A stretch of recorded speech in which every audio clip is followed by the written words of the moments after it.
자, 조금 전 내란 특검이 윤석열 전 대통령에게 징역 10년을 구형했습니다. 계엄 사태 이후 윤 전 대통령을 향한 특검의 첫 형량 요구입니다. 종북 반국가 세력들을 일거에 척결하고 자유 헌정 질서를 지키기 위해 비상 계엄을 선포합니다.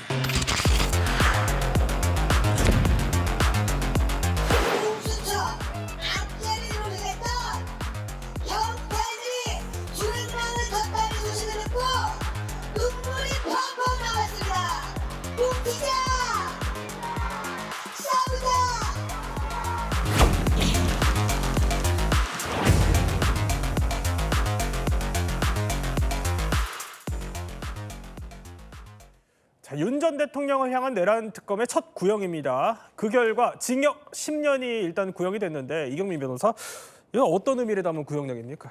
일단은 각각의 지금 이제 개별적인 이 구형량이 있기도 한데, 근데 사실 이제 한꺼번에 묶어서 이제 생각을 하면 징역 10년은 이제 법정 최고형에 가까운 구형이다라고 생각을 하시면 될 것 같습니다. 그렇군요. 그 정도로 이제 윤 전 대통령이 했던 행동 자체가 어느 정도 이제 우리가 사상 초유의 일, 그러니까 정말 이제 법 위에 군림하는 사람으로서 이제 읽혀질 만큼 이제 그런 행동이었고, 그래서 그런 부분들에 대해서 특검 입장에서는 뭐 이 개별적으로는 이제 별개 형량으로 나뉘긴 하지만 전체적으로 묶어서 이제 봤을 때는 법정 최고형에 가까운 구형이다라고 생각을 하시면 될 것 같습니다. 법정 최고형에 가까운 구형이다. 자, 오늘 이 구형량을요, 이렇게 보면은 쪼개서 하나 구형을 또 했더라고요. 이게 법조계에서도 상당히 좀 이례적이다라는 평가가 나오는데, 앞으로 있을 때 그럼 다른 재판들에도 사실상 방향을 제시한 거다, 이렇게 봐야 돼요?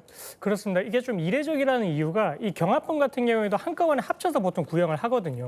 근데 이렇게 이제 쪼개서 구형을 했던 이유는 지금 이제 윤 전 대통령 사건 같은 경우에는 이제 체포 방해 관련해서도 이제 특수공무집행 방해인데 다른 이제 경호처 간부들도 이제 재판을 받고 있기도 합니다. 그래서 진행 중에 있기 때문에 그 사람들에 대한 재판에 있어서도 구형량에 있어서 하나의 기준대를 세웠다 이렇게 생각하시면 될 것 같고, 계엄 선포문 작성 같은 경우에도 한덕수 전 총리가 이제 같이 재판을 받고 있는 부분이 있거든요. 그래서 어쨌든 다른 지금 공범들이 있기 때문에 그 사람들에 대한 구형에 있어서도 어느 정도 참고할 만한 그런 기준대를 세운 것이다. 그래서 이제 쪼개서 이제 구형을 했다라고 좀 이해를 하시면 될 것 같습니다. 참고할 만한 기준대를 세웠다. 자, 그러면서 특검은요, 구형 이유를 또 이렇게 설명을 했습니다.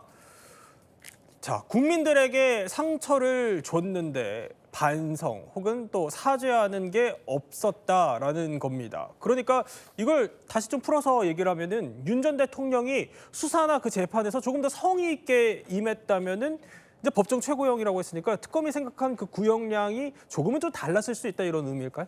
저는 드라마틱하게 달랐을 수도 있다고 생각을 합니다. 왜냐하면 최초에 이제 계엄이 나오고 나서 계엄 선포를 하고 나서 이게 경고성 계엄이 아니라 정말 본인이 이제 이 부분에 대해서 이제 뭔가 위법한 계엄이었다라는 식의 이제 사과를 하고, 그 이후에 있어서도 이제 뭐 수사기관의 조사 특검에 출석을 하는 부분, 그다음에 이제 영장을 집행하는 부분에 있어서 순순히 응하고, 그리고 이제 재판에 출석하는 부분에 있어서도 최초에는 이제 내란 우두머리 혐의부터 해가지고 계속해서 이제 안 나가다가 이 오늘 이제 구형 나온 이 특수공무집행 방해 재판 같은 경우에도 4개월 동안 재판에 안 나가다가 이제 나가기 시작했거든요. 그런 모습들은 사실 일반인들 입장에서 도저히 생각도 할 수 없는 부분입니다. 그렇기 때문에 수사에 적극, 재판에 적극적으로 협조를 하지 않았던 부분, 그리고 이제 계속해서 공소 사실에 대해서 전부 부인을 해왔던 부분, 이런 부분들이 전혀 반성을 하지 않기 때문에 그래서 구형량 자체가 이렇게 엄격하게 구형이 될 수밖에 없었고, 앞으로의 관련 사건에 있어서도 구형은 이제 최고형에 가까운 구형이 계속 이어지지 않을까, 이렇게 예상해 볼 수 있을 것 같습니다. 이렇게 엄격한 또 구형이 나왔지만 재판은 아직 끝나지 않았습니다. 지금 이 시간에도요, 진행 중입니다. 윤 전 대통령이 이제 잠시 뒤면 최후 진술을 할 텐데 여기서 어떤 말을 할지도 주목이 되는데, 또 하나 주목해야 할 부분이 있습니다. 바로 1심 선고 날짜입니다. 처음부터 6개월 선고라는 것이 예정에 없다가 느닷없이 지금 특검의 요청에 의해서 이런 결정이 내려진 거기, 이거는 뭐 명백한 불이타가 되기 때문에 이거는 좀 재고를 한번 해주시는 것이. 자, 그런데 이남희 기자, 그러니까 예정대로라면은, 스케줄대로 가면은 이제 재판이 1심 선고가 다음 달, 그러니까 1월 16일에 진행될 예정인데 조금 전에 들었던 것처럼 윤 전 대통령은 이거 뭐 불이 타다 기습 공격이다라면서 받아들일 수 없다고 하잖아요. 계속 밀어달라고 하는 이유는 그겁니다. 윤석열 전 대통령이 지금 혐의가 여러 개로 쪼개져서 재판을 받고 있는데 예. 가장 핵심은 내란 우두머리 혐의 재판이잖아요. 그러니까 그거 먼저 선고 나고 요 체포 방해라든가 이런 선고는 좀 더 뒤로 미루는 게 어떻냐라는 게 윤석열 전 대통령과 변호인들 주장입니다. 하지만 재판부는 거의 오늘 받아들이지 않은 걸로 보입니다. 잘 중요한 것은요. 지금 저희가 달력을 보여드리고 있잖아요. 1심이 선고 1월 16일에 그대로 될 것으로 보입니다. 가장 중요한 것은 1월 18일이 윤석열 전 대통령의 구속 기간이 만료가 되거든요. 네. 근데 만약에 16일이 아니라 다른 날짜를 미룬다면은요.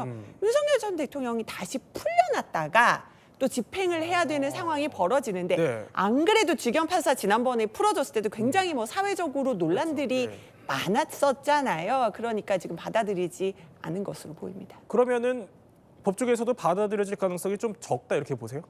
그렇죠. 지금 이제 만약에 윤 전 대통령이 이 재판에 성실히 임했다면 예. 그러면 약간 고려를 해봄직도 하지만 4개월 동안 재판에 안 나오다가 이후에 나오기 시작했다라는 말은 본인이 본인한테 주어진 방어권을 스스로 포기를 했다라고 볼 정도입니다. 그렇기 때문에 지금 이제 임박해가지고 이렇게 이제 선고기를 미뤄달라고 하더라도 본인 스스로가 방어권을 포기한 행동에 대한 결과라고 보시면 될 것 같고 그래서 조심스럽지만 이 지금 선고기일은 아마 그대로 진행을 하지 않을까. 그래서 이제 저번 재판부에서도 이제 같은 취지로서 이제 이 선고기를 이때 지정을 하겠다고 했기 때문에 아마 1월 16일로 그대로 가지 않을까 이렇게 예상해 봅니다. 네, 내란 특검에 조금 전에 전해진 구형 소식 또 전해드렸습니다.